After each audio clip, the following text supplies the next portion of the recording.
Hi students, I am going to be describing one of the most difficult absorption spectroscopy topics, and that is circular dichroism.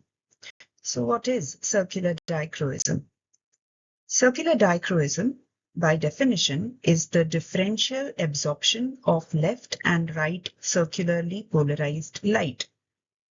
Circularly polarized light is a form of light that is generated using a polarizer and a quarter wave plate.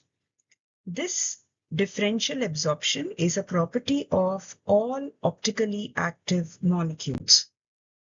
So, what are optically active molecules? Optically active molecules are those molecules which have a central carbon atom which is attached to 4 different functional groups. Carbon, as you know, has a valency of 4 and can bind to 4 groups. If it binds to 4 different groups, that becomes an optically active compound. Such a carbon is called a chiral carbon. An example of such a molecule is 2-chlorobutane. When we have a chiral carbon in a compound, these compounds form what are called as non-superimposable mirror images. And the two forms are called optical isomers. Now, we call them optical isomers because their physical and chemical properties are the same.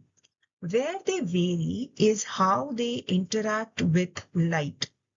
When we talk about interaction with light, there are two forms of light with which their interaction varies. One is plane polarized light and the other is circularly polarized light.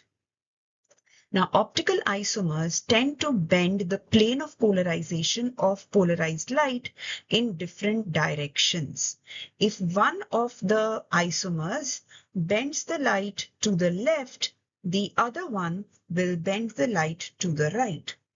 The other property is how they treat circularly polarized light, and that property is defined as circular dichroism. Now we start with what is plane polarized light. Plane polarized light is a light wave oscillating in a single plane. When we generate a light beam from a light source, it comes as a cylindrical beam, which means it has multiple planes of oscillating light waves arranged 360 degrees around the central axis of the light beam. Now, when this light beam passes through a polarizer, it generates what we call as plane polarized light, which is light that is oscillating in a single plane. What is circularly polarized light then? So if I take two plane polarized lights, which have the same wavelength and amplitude, but they are 1/4 of a wavelength apart in phase or 90 degrees apart in phase, and I now combine these two wavelengths, the resultant waveform that I get, the vector of that waveform will oscillate or rotate around the central axis of direction of propagation of the light. This is called as circularly polarized light. So I take unpolarized light from a light source, pass it through a polarizer, I generate polarized light. Now this polarized light is passed through a quarter wave plate in which two plane polarized lights of the same wavelength and amplitude but 1/4 wavelength apart and 90 degrees to each other will be merged to generate circularly polarized light, and I can generate both left circularly polarized light. So this is left circularly polarized light where the E vector of the light is rotating anticlockwise, or I can generate right circularly polarized light in which the E vector of the light wave is circulating clockwise. Now, an optically active substance which shows absorbance at any particular wavelength, it will show differential absorption if I take right and left circularly polarized light of that wavelength. So this molecule is absorbing light at a particular wavelength, say 550 nanometers. I take 550 nanometer wavelength light and generate right and left circularly polarized light, this molecule will then absorb the light, left and right circularly polarized light to different extents. So what do I do with this information? Now, when we look at absorption, we follow the Beer-Lambert's law. Now, what does the Beer-Lambert's law states?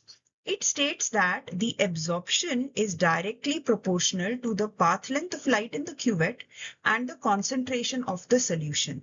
And this proportionality is equated using a constant, which we call as the molar absorption coefficient.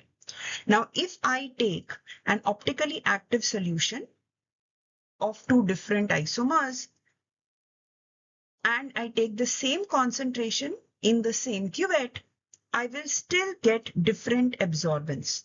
Now, for this difference in absorbance, B is the same, C is the same. So what is varying is this constant, that is the molar absorption coefficient. Now, this difference in molar absorption coefficient is what we call as circular dichroism. So the molar absorption coefficient for left circularly polarized light will be different from the molar absorption coefficient of the right circularly polarized light for this molecule. What we calculate then is delta E, which is the difference in the molar absorptivity constant of the left and right circularly polarized light. And this delta E is what we call as circular dichroism. So at any wavelength, if one molecule shows positive CD would mean the molar absorption coefficient of left circularly polarized light is more than molar absorptivity constant of right circularly polarized light, or the molecule is absorbing left circularly polarized light more than the right circularly polarized light. If this is the case, then its optical isomer will show negative CD, which means it will absorb right circularly polarized light more than left circularly polarized light. Now, what we see in the CD spectrum is basically this delta E that we have calculated, that is difference in absorption of left and right circularly polarized light plotted across different wavelengths. So at each wavelength, the machine will generate left and right circularly polarized light, measure absorbance, and take the difference in absorbance. And that is what is plotted as CD spectrum. I hope you have understood the basic principle of CD spectrum. If you have any questions, please post it in the comment section. I will surely answer the same. If you like this video, please press the like button. If you want to see more such videos explaining basic concepts of instrumentation, spectroscopy, biochemistry, please subscribe to my channel. Thank you.